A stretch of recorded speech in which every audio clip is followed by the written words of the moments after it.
Hello, and welcome to the first episode of this documentary series about the history of the Papacy.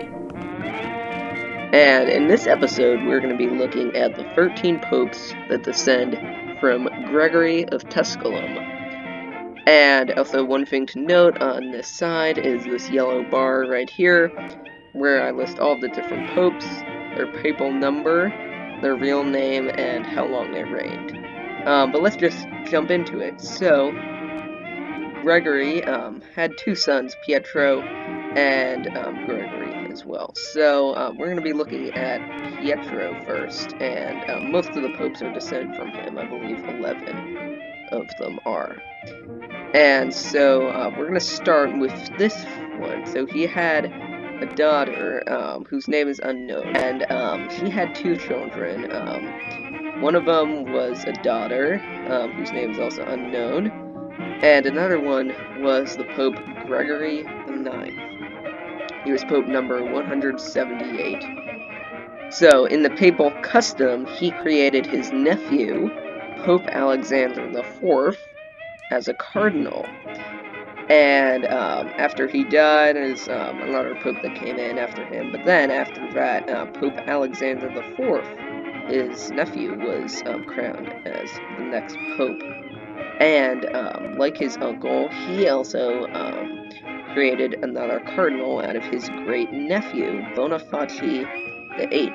And, sure enough, 33, actually, years later, after he died, Boniface VIII became the Pope. And he's actually rather a controversial figure, and so I'm going to talk a little bit about him. Boniface VIII was born Benedetto Gaetani around 1230 in Agnani, a city in the Etruria, the son of Goffredo Gaetani from the Gaetani family, and Aemilia Petressa, niece of Alexander IV, in turn nephew of Gregory IX. By 1264, he was serving as a secretary to accompany Simon de Brion, the future Pope Martin IV, on a mission to France. In 1281, Martin IV created Benedetto as a cardinal deacon. And in 1294, the flagellating hermit, also known as Pope Celestine V, I'm not making this up, decided to resign and go back to his home on Mount Morone. By the way, it's been rumored that Benedetto and several other cardinals pressured Celestine into resignation, but this may not be true.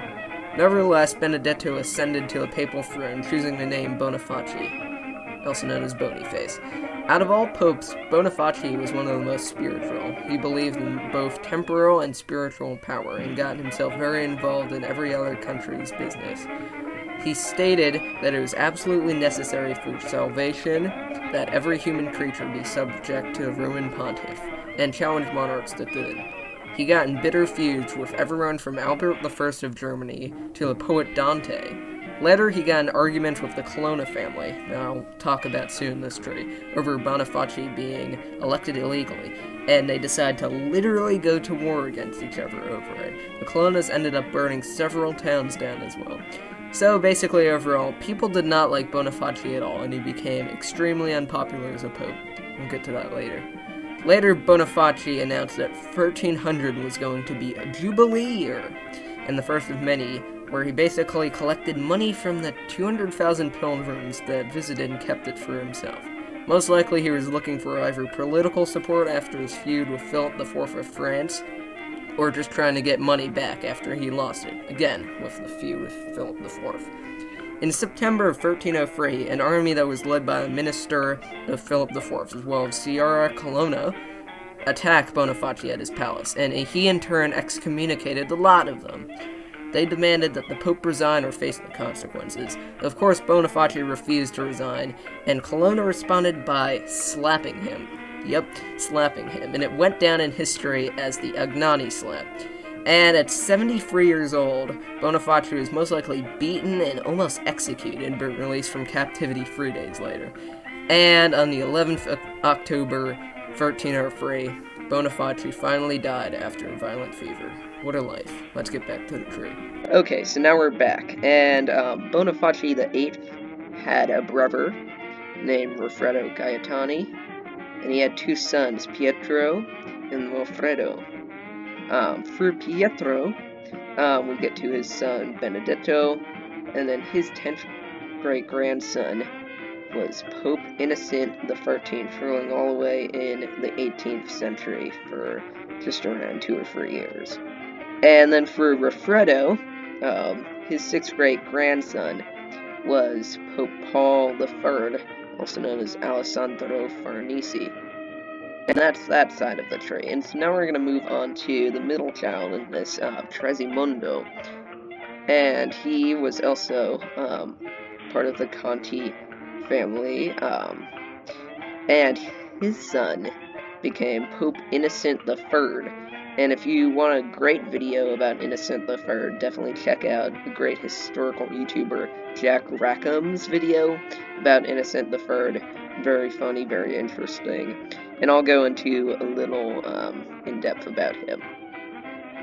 Innocent III was born in Lotario de Conti de Segni around 1116 Gavignano, a small town around 50 kilometers southeast of Rome. His father was Count Tresimondo from the famous Conti de Segni, aka Earl of Segni family. His mother was Clarice Scotti, sister of Pope Clement III, who is actually not listed in his family tree. In 1190, he was created a cardinal by his uncle, the Pope, and he proceeded to write several books during that time, which I can't get into detail about because I'm not making an hour-long documentary, gosh darn it. Eventually, in February 1198, a month after the death of Celestine III, the previous Pope, Lotario was ordained as a new pope. He took the pontifical name Innocent, perhaps to emulate one of his predecessors, Innocent II, who asserted the Pope's dominance over the emperor. We'll get to that later. During his time as Pope, he became very powerful. In fact, potentially the most powerful person in Europe at the time. During his reign, he did many things, which I don't have time to talk about in very much detail in this 2-minute section. Check out Jack Rackham's video, link in description. One of the things that Innocent did was initiate the 4th Crusades. And if you know anything about medieval history, you know all about the 4th Crusades. In short, the Crusaders wanted to take back the Holy Land of Jerusalem by conquering the Ayyubid Empire from Egypt.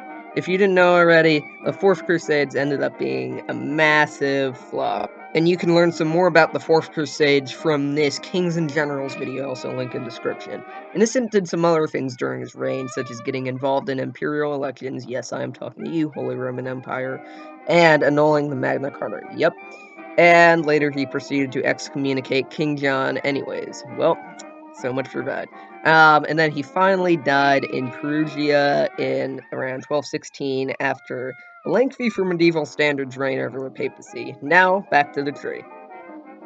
Okay, so now we're back, and right here is the final kid of Pietro, and that was Filippo. His 4th great-grandson was Giovanni Conti, and he had 2 children. One of them was Ildebrandino Conti, and the next one was Caterina Conti. Now, Caterina's son ended up becoming Pope Martin V, who ruled for around 14 years in the 15th century. And through Ildebrandino, so his daughter Lucrezia had 2 sons, Lorenzo and Jacopo. Through Jacopo, his daughter was Clarice, and she married Lorenzo the Magnificent from the Medici family, and she had 2 sons, Pope Leo X right here, known for selling the papacy, and a daughter, Lucrezia Salviati, and her grandson was Pope Leo XI right here. And then, through Lorenzo Orsini, because he married into the Orsini family, a very famous family for producing popes, we'll get to that in another episode, his 5th great-grandson ended up becoming Pope Benedict XIII, also known as Pietro Francesco Orsini.